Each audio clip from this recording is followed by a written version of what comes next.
लीजिए मम्मी जी, आपकी कॉफी। अरे वाह मम्मी जी, आपके हाथ कितने सुंदर हैं। आप मेहंदी क्यों नहीं लगाती? बहुत अच्छी लगेगी आप पे। अब मेरी कोई उम्र रह गई है मेहंदी लगाने की? फिर से वही बात मम्मी जी, इंसान बूढ़ा है जवान अपने दिल से होता है, और वैसे भी आपकी उम्र ही क्या है अभी। मम्मी जी, मेरी एक सहेली है, ब्यूटिशियन है, बहुत अच्छी मेहंदी लगाती है। पूरे इंडिया में तीज त्योहार शादियों के लिए उसे ही बुलाया जाता है। आप जिस दिन कहेंगी मैं उसे बुला लूंगी। जब आपके गोरे हाथों पे लाल सुर्ख मेहंदी रचेगी ना, तो आप भी देखती रह जाएंगी। हाँ ठीक है, पर उसे टाइम भी तो मिलना चाहिए ना। मम्मी जी, वो मेरी पक्की सहेली है, और जब मैं उसे कहूंगी ना कि मेरी मदर इन लॉ को मेहंदी लगानी है, तो हजारों काम छोड़ के आ जाएगी वो। अच्छा लगता है ये देखे कि तुम अपनी सास का बहुत ख्याल रखती हो। मम्मी जी, आप हैं ही इतनी प्यारी, तो आपका ख्याल कैसे ना रखूं? हाँ, कभी कभी थोड़ी नादानी कर बैठती हूँ मैं। अब देखिए ना, आपने कितनी सही बात कही कि दो दो बहुएं अगर एक साथ घर से बाहर चली गई तो सारा काम बेचारी विद्धि भाभी पर आ जाएगा। मैंने फिर डिसाइड किया कि आप सही कह रही हैं। अगर यश भैया और आरती भाभी बाहर जा रही हैं तो फिर मैं अपना प्रोग्राम कैंसिल कर दूंगी। मान लीजिए अगर उनका किसी कारण प्रोग्राम कैंसिल हो गया, वो बाहर नहीं जा पाए, तो क्या मैं और प्रतीक बाहर जा सकते हैं? हाँ हाँ जा सकते हो। ठीक है मम्मी जी, तो मैं टिकट्स बुक करवा देती हूँ। क्या पता एंड टाइम पे टिकट्स मिले ना मिले, है ना? खूब कल तक रुक जाओ, मुझे पूरा यकीन है आरती यश को जाने के लिए मना लेगी।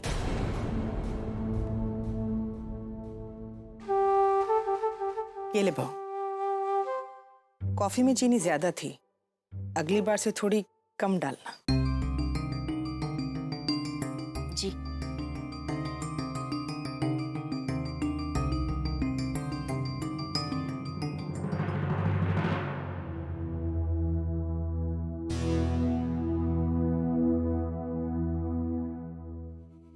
अब तो विश्वास हुआ ना तुम्हें? तुम्हारी प्यारी आरती भाभी ही तुम्हारे मुंबई जाने के रास्ते में सबसे बड़ी अड़चन बनके खड़ी है। एक तरफ वो है जिसने पूरे घर पर अपना जादू चला रखा है, और एक तरफ तुम हो जो अपने पति को भी काबू में नहीं कर सकती। बुरा मत मानना, लेकिन ये तो तुमने भी देखा होगा कि प्रतीक हमेशा आरती भाभी और यश भैया की बातें करता रहता है। तुम्हारी तो इतनी सी भी परवाह नहीं है उसे। कलयुग का लक्ष्मण है, लक्ष्मण। नहीं बुआ जी, ऐसी कोई बात नहीं है कि प्रतीक को मेरी परवाह नहीं है। वो तो बस हाथ कंगन को आरसी क्या, अभी दूध का दूध पानी का पानी कर लेते हैं। तुम रात को अपने पति को टटोलो, फिर हम लोग सुबह मिलते हैं। फिर मुझे बताना कि कौन सही था, तुम या मैं। मेरे भगवान की कसम।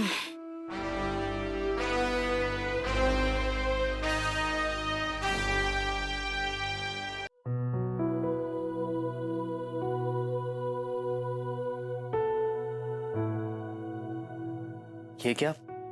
मुंबई जाने के लिए पैकिंग कर रही हूँ। तुम भी अपना बैग पैक करो। हाँ परी, लेकिन अभी माँ ने कहा ना कि दोनों बहुएं एक साथ नहीं जा सकती, नहीं तो प्रॉब्लम हो जाएगा। हाँ प्रतीक, लेकिन तुम हो ना मेरी मदद करने के लिए। प्रतीक, तुमने कहा ना मैं ऑडिशन दे सकती हूँ, तो फिर तुम मुझे मुंबई ले चलोगे ना प्लीज? चाहता तो हूँ, लेकिन कैसे पॉसिबल होगा ये परी? आरती भाभी को रोक के। और कैसे? क्या? हाँ I mean, फिलहाल के लिए उन्हें रोक के। आरती भाभी तो बच्चों के साथ घूमने जाना चाहती है ना, तो वो तो कभी भी जा सकती है। पर प्रतीक, मैं तो ऑडिशन देना चाहती हूँ ना। अगर एक बार मेरे हाथ से ये मौका निकल गया तो फिर कभी नहीं आएगा। नहीं नहीं,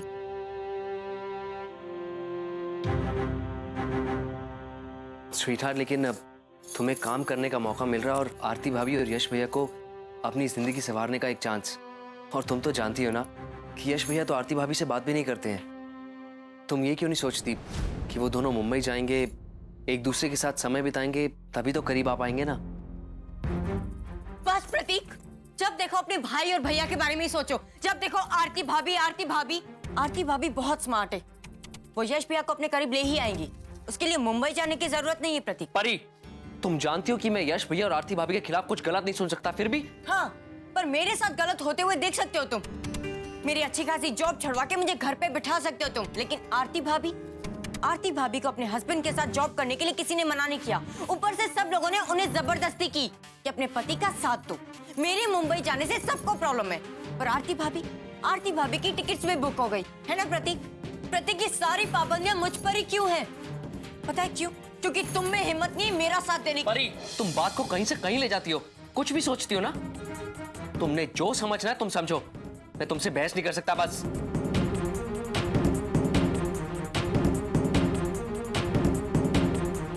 प्रतीक, तुम्हें लक्ष्मण बनने का शौक होगा, लेकिन मैं लक्ष्मण की उर्मिला नहीं बन सकती।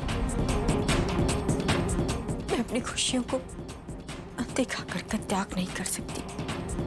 मैं मुंबई जाऊंगी, जरूर जाऊंगी।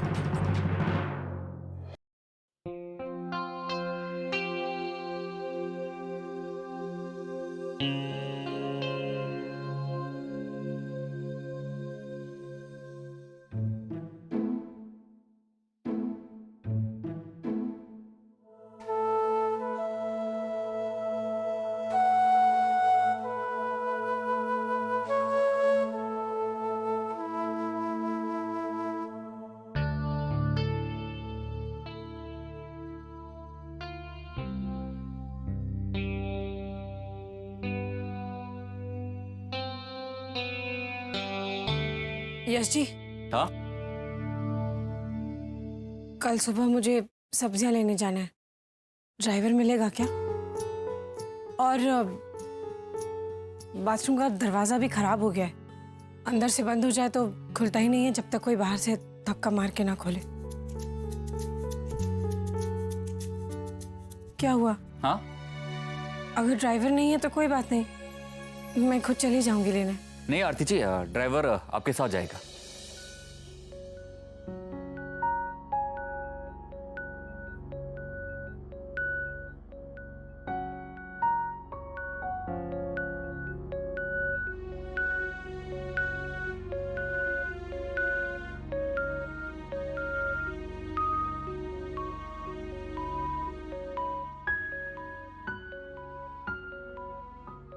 कुछ तो चल रहा है आरती जी के मन में, वरना ये इतना चुप नहीं रह सकती। कुछ नहीं कहूंगी मैं। अभी माँ ने समझाया ना कि थोड़ा वक्त दे दो यश जी को सोचने के लिए।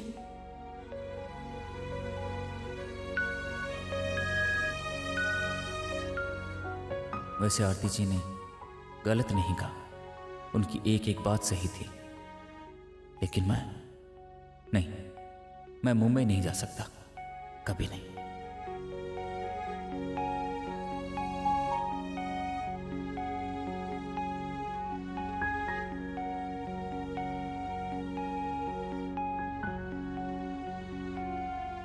सोचिए यश जी, सोचिए, बच्चों के लिए, माँ बाबू जी के लिए, अपने लिए, और हो सके तो मेरे लिए भी, प्लीज।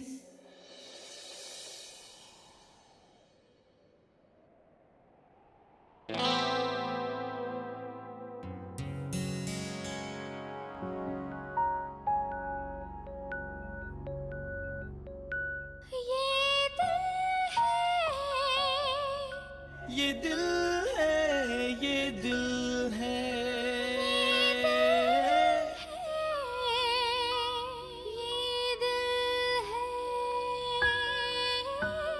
सब इस दिल की ही तो मुश्किल